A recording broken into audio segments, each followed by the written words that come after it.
Cette capsule vous est présentée par Evo Rétro, compagnie techno montréalaise d'accessoires de jeux vidéo, et par la boutique Maixu pour vos peluches et articles décoratifs geek. Salut tout le monde, c'est Daniel qui est avec vous aujourd'hui sur Ciné Techno pour vous parler d'un rare film de Paramount à avoir vu le jour en 2020, donc dans cette année marquée par la pandémie de COVID-19. Donc aujourd'hui, je vais vous parler du film Spell, un film thriller, horreur, mais plus du premier que du deuxième genre. C'est un film qui a été réalisé par Mark Tondery et qui met entre autres en vedette les acteurs Omari Hardwick, Loretta Devine, André Jacobs, Lauren Burrows et John Beasley. Spell, c'est l'histoire de Marcus, donc un jeune père de famille qui a été abusé dans son enfance par son père et qui doit retourner dans sa ville natale pour assister aux funérailles de son paternel. Malheureusement, en chemin, il va être victime d'un accident d'avion. Son avion va se crasher dans les montagnes et il va être un peu laissé pour mort. Heureusement pour lui, il y a un couple de personnes âgées qui va le recueillir, qui va finalement le soigner.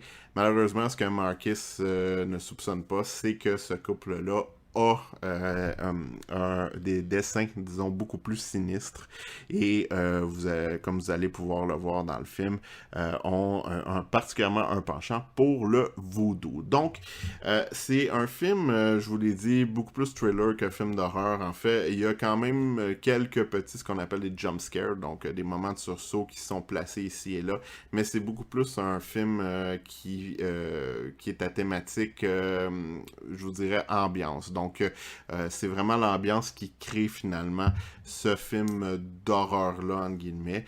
Si vous avez apprécié dans le passé, par exemple, Misery, on sent vraiment l'influence de l'œuvre de Stephen King dans Spell.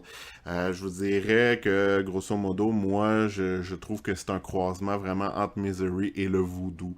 D'ailleurs, pour ceux sont encore horrifiés par la fameuse scène du pied, ben, sachez qu'il y a une scène qui se rapproche de ça dans Spell.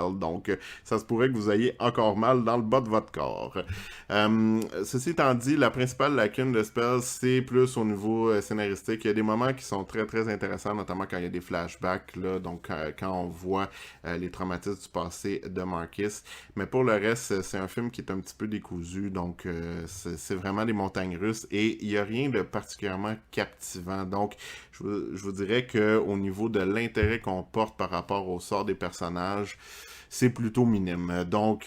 C'est pas un mauvais film dans le genre, mais je vous dirais, c'est loin d'être un bon film aussi. C'est un film qui est plutôt moyen. On l'écoute une fois, ça dure environ 90 minutes, donc 1 heure et demie, c'est pas si long que ça. Mais après, on n'a pas nécessairement le désir de le revoir ou encore de souhaiter une suite. Donc, si vous avez apprécié, par exemple, The Skeleton Key il y a plusieurs années, qui mettait en vedette Kate Hudson, c'est un genre de film qui se rapproche de cette ambiance-là. Donc, vous pourriez apprécier Spell, mais autrement, je pense qu'il y a des films d'horreur beaucoup, beaucoup plus efficaces sur le marché. Donc, un film qui est correct à voir si justement la thématique vaudou peut vous intéresser. Sinon, ben, passez votre chemin. Je pense pas que vous allez manquer grand-chose. Voilà, j'espère que vous avez apprécié la critique du film et il ne me souhaite plus qu'à vous souhaiter un bon visionnement. Bye bye!